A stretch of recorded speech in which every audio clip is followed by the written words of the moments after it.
Le terrorisme, la Belgique vient d'en subir l'attaque la plus importante de son histoire. Pourtant, lors de sa conférence de presse, le Premier ministre belge semble à s'y préparer.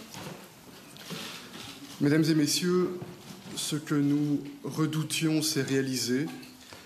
Notre pays et nos concitoyens ont été frappés par des attentats aveugles, violents et lâches.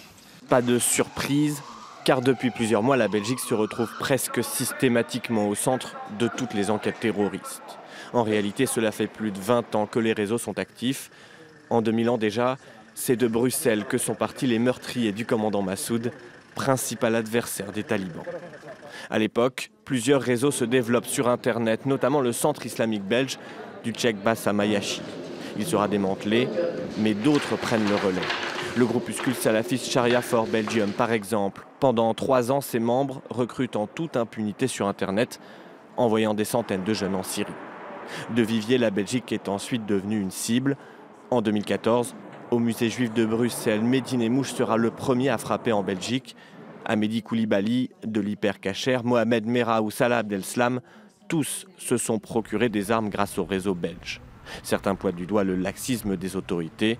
À Molenbeek, on évoque plutôt une conjonction de facteurs.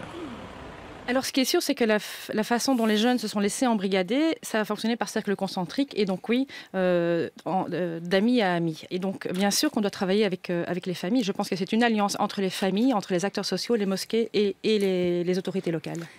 Passés dans la clandestinité, les réseaux belges fournissent également un nombre important de candidats au djihad.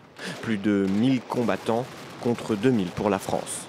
Ramené au nombre d'habitants, la Belgique est le pays européen le plus touché.